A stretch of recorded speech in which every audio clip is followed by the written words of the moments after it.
Well, I'm so used to him being here to say welcome. So, anywho, he's my co-host is running late.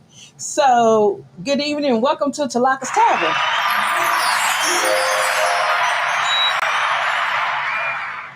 Yeah, I didn't think I missed it, but I do. So tonight we have Lovey, our engineer, producer, I ain't shit. and we got our bodyguard Nipsey. He's in the house. Right, ready for any action. So today we are gonna just jump on into the tavern. So first we're gonna talk about today is what 713 day. So I can't get the 713. I'm just thinking it's about Houston, but somebody said it's a song and all kind of other little things hooked to it. So I don't know about a 713 song. Are you familiar with the 713 song? There's a bunch of 713 songs. Well, anyways, I've seen the post on Facebook. So 713 is celebrating Houston. To me, celebrating Houston is celebrating Fifth Ward Acres Homes. That's my Houston, Trinity Garden. What is that? Third Ward, South Park. That's celebrating Houston to me. Then you have your football. I don't know about them Texans. I'm still kind of feeling somewhere about that other stuff they have going on, in our Rockets. So that's. What do you have anything you want to say, love, about 713 Day? 713 Day. Shout out to all the artists that do 713 type shit. What other day is it today, friend? Usually it's not just 713 Day. Well, I wanted to shout out Houston first because that's where we at. That's our hometown. So, we had to talk about Houston first. So 713. I do know that's Mike Jones, 713-350. Girl,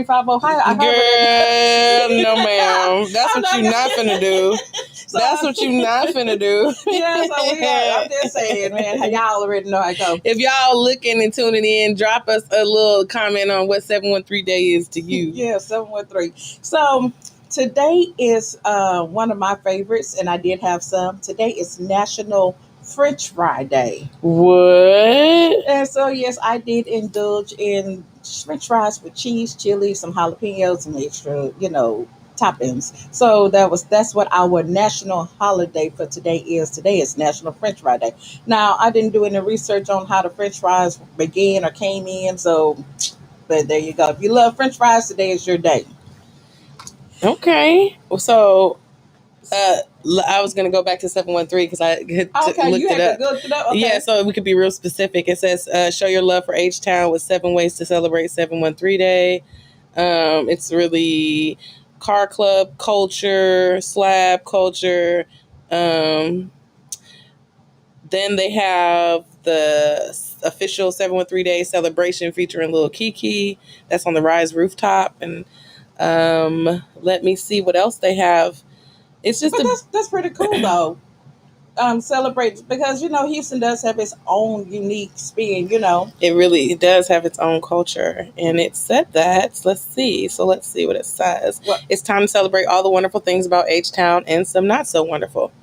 That's what it says. Yeah, H-Town Pride. 713, the original. I guess it's the 713 is the original area code. Now I do know that we did get that area code in 1940. I do know that much. But in talking about 713 Day, I do want to bring up something. I didn't want to get into this because it's so heavy so soon. Is the rise in violence in our city?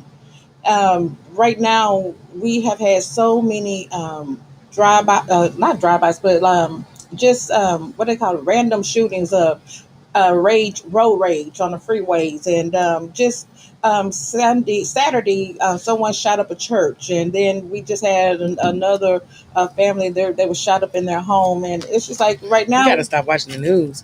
Well, it's not even just watching the news. You just go out, depending on what neighborhood you're in. You just go outside and you'll catch some of the things that's going on. And right now we just have to be more vigilant and do a little better with our city.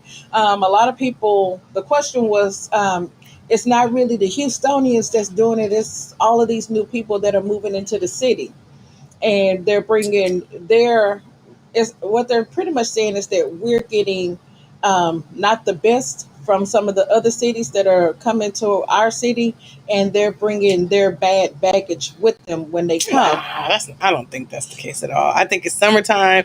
COVID is lifting. Niggas has got a little bit of bread. Motherfuckers is out and about. It's just typical niggerdom in the city. That's what I feel like. It's the media has a way to portray shit like everything is so dark and gloomy, but in reality, there's more good stuff going on than there is bad. But you're not gonna hear about it. You're not gonna hear about the Conservancy in Houston, Freemanstown being, it's just so much other stuff going on in the city. Positive stuff. Yeah, but they don't want to focus on that. They just gonna talk about everybody getting killed. It's not Chicago, people. It's jacked up, but I'm just saying, like, it's not like. Well, I think the reason why they're focusing on it so now is because of the rise. It's like we're breaking everything is numbers. A rise because we've been in quarantine for 2 years. Of course, it's a rise. Well, some of us were in quarantine, not all. But I think even with that being said, it's like everybody has a gun.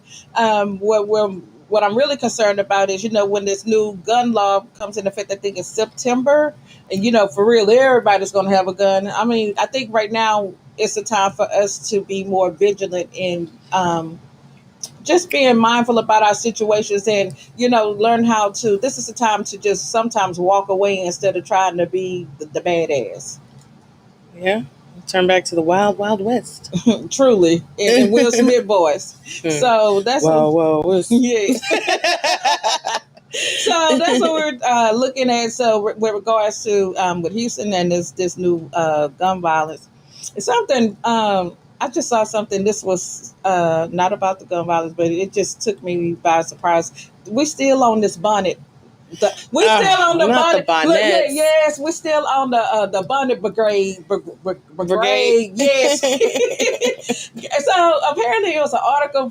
Monique was out hiking or whatever. She ran across a young lady with her bonnet on, and so apparently somebody filmed it, and they were talking, and it ended pretty in a nice way.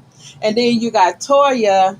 It's Lil Wayne's ex-wife is Toya. Mm-hmm. So you got her. She's like, mind your own business. So she done bedazzled her bonnet. And she got her pictures on Instagram and her negligee and her bonnet and got her shopping in Neiman Marcus with her bonnet. She's talking about just mind your business. Don't worry about her bonnet. Oh, no. She's funny. Yeah, but to me, I think my take on that is I still agree with Monique. And the only reason why I'm saying that is because here's the deal. Right now, it's like right now people feel like I can do everything and the fashion trends are just different. I'm going to say it that way. And I look at, if you go back in our history, and our history was dark and gloom, go back to the 40s, the 50s, early 20s, anything past now was rough. It's still rough now, but was rough then. And to me, that was a time where we had the most amount of poverty. Our communities were struggling. We just didn't have much. But if you look on any of those old black and white pictures that you could find, one thing about us as a people, we were dressed. We was always dressed to the nines, and we took pride in the way we looked. And I miss that. Even like the poorest of the poor, if you go to all those pictures, you'll see those men had on suits.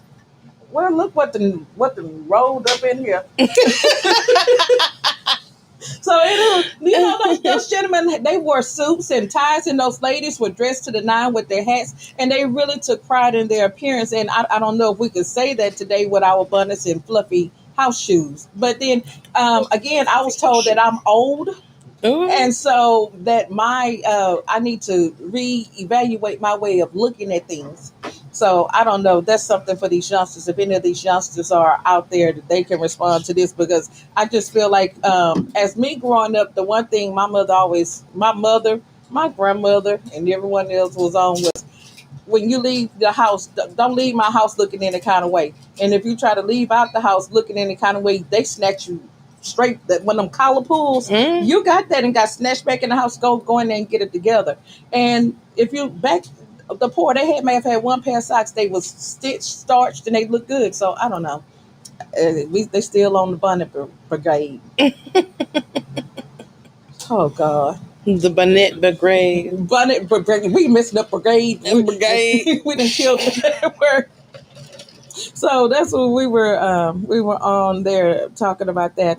And so, are you gonna set up, or you just gonna sit here and look around? I mean, I'm letting you free your mind. my mind is always free.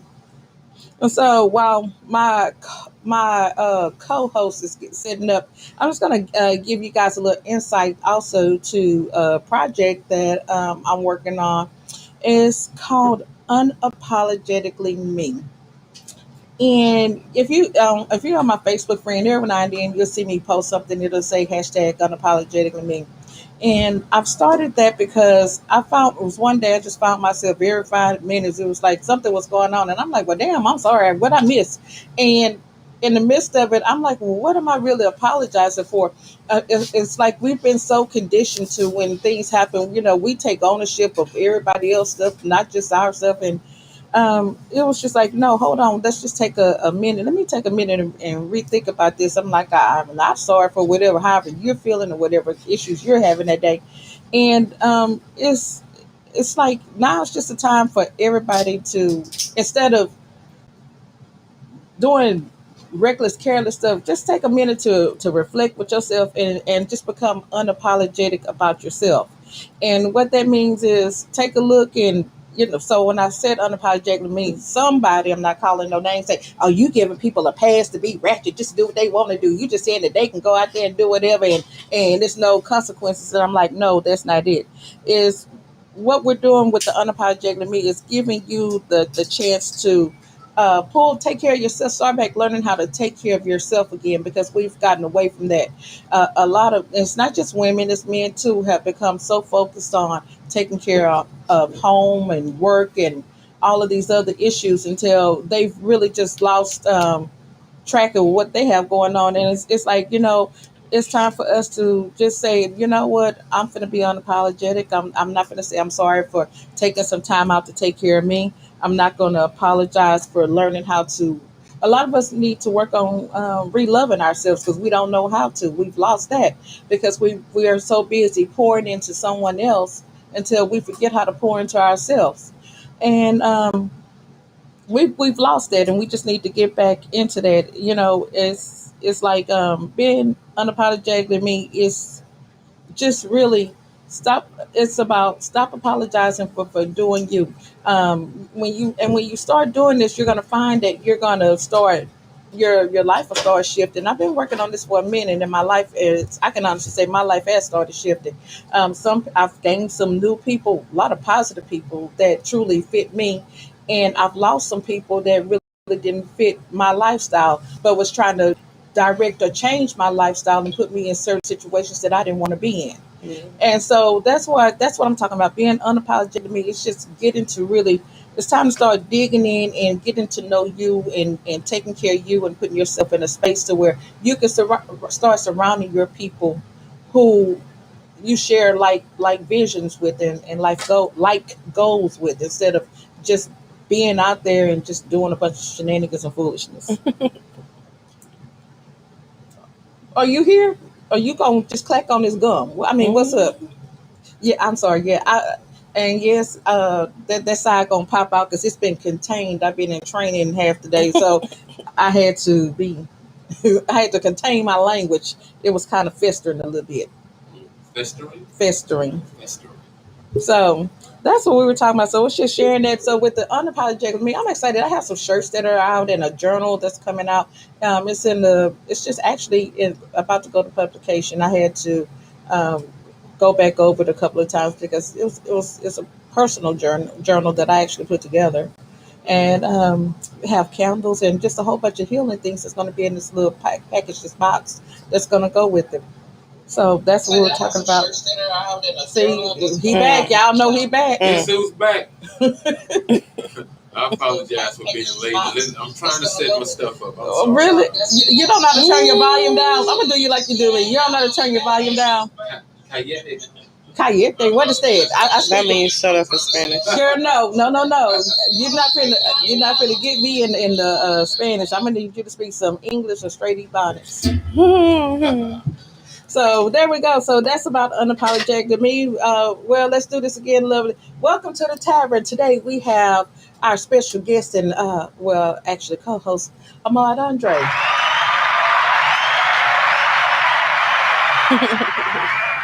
Alderman Davis. What the hell does that mean, Alderman? Black magic is in the house. Black magic is in the building. That's what he's on tonight. They came in late on that shit. Yeah, that right there. Have no fear. Black magic is Okay, so Black magic is anyway, here. so Black Magic, what do you have to say about anything? I am so tardy and late, so I'm coming in late on the conversation, the topic. I don't know what the hell you was talking about. So you missed. We were talking about 713 Day. We talked about and yeah. What is 713 Day to you? 713 Day to me represents, I guess, Houston pride, hometown love, hometown pride, neighborhood pride. The original area code of Houston. Yes, 713-633-1928. I know I just gave somebody's phone number, but that was my original phone number. Please don't call him. I don't have it anymore. That was back in 1970, Cynicwood, Texas. Oh, so you didn't go have somebody calling? Cynicwood, Texas. 713 in the 70s? 713, yes. And it was on the rotary phone. No, stop it. You stuck your finger there and turned it, and you watched it go back. Well, no. See, but back then, hell no. Before we got the 713, it wasn't 7 numbers. I think it was only 4 numbers for a telephone to make a phone call, or you just dial 0 for the operator, and she connects to the house. I'm sorry, you're so much older than we are. We don't know nothing about that. Okay, what's next? you okay? Go ahead now. And then we 713. Then we talked about our National French Fry Day, which I indulged in today. I would love some French fries right now. Anyway, too late. The day over. And we talked about the issue of gun violence on the rise in the city of Houston. Right. And we just barely touched on it. And you know how right now some native Houstonians feel as though that the rise in violence is from the new constituents of the city of Houston. So that was the other part of that. And then we touched on the little bonnet, the Monique. We had to talk about the bonnet. That was just. God. I told her don't talk about this damn. Well, bonnet. because it's still an issue. She called me and said, "Oh, we're going to discuss the bonnets." I was like, "No." Well, I have hell no. Well, here's the deal with the bonnets, because my thing is, yes, that's a real issue. The bonnets and the fluffy shoes. And the thing about it is, what they're saying is that instead of doing the bonnet, just do the turban, because the turban is more closer to our culture. We need to talk about things that's age appropriate for our real fans. We don't do bonnets at our Yes, age. they do. No, Yes, they do. No. Yes, they do. I That's promise them you. young No, it's not. whippersnappers with that wretchedness. No, sir. Okay. And then if they are that stuff, she's an old thot. Oh, we're not going to do that. We are not going. No, we're not going to go with the thotism. We're not going to go there. Free your mind, and the rest will follow. Has nothing to do I'm with saying being called. that's the song. You can't call nobody a thot, though. And why not? This is America. Oh, so we finna go through one of those I'm things. sorry, I'm a black man, so I refuse to be politically incorrect on anything. It's shit. Anybody, if you black, you have no business trying to be politically incorrect, because they haven't got incorrect or correct. Politically correct. You have no business trying to be politically correct if you're a black person. They need to catch up, So on to other things. Well, you asked what we talked about, and that's what we talked about. That's it. And I was telling them about my the unapologetic me that I've started. Actually, not trying to be funny, I did a coaching session with a young lady with the program, and it went really well. So I'm excited about that. I can see some good things happening with that. Cool. So that's what we are. Actually, I think it's almost time for us to take a break. So you came in right at the right time, so you can catch up on the part too. You know, black people like to take a lot of breaks. Yeah, you ain't see a shit slick to a can of oil. I'm ready. Well, we'll be back in 7 minutes. So 7 minutes, we'll catch y'all back. No, I get 15-minute break. You may be back in 7 minutes, but I get 15-minute break and 30-minute lunches. Well, 37-minute lunches because I'm going to be tardy from lunch. So she'll be back in 7 minutes. I'll be back in 15 minutes. Well, hell, it'll be time for you to go home. Hey, you came late. You already took your 15 minutes. That's what I'm saying. Legally, by law, I don't have to give you a break. I have to give you a lunch break, but I don't have to give you a break. Love you gonna co-sign that? We'll be back.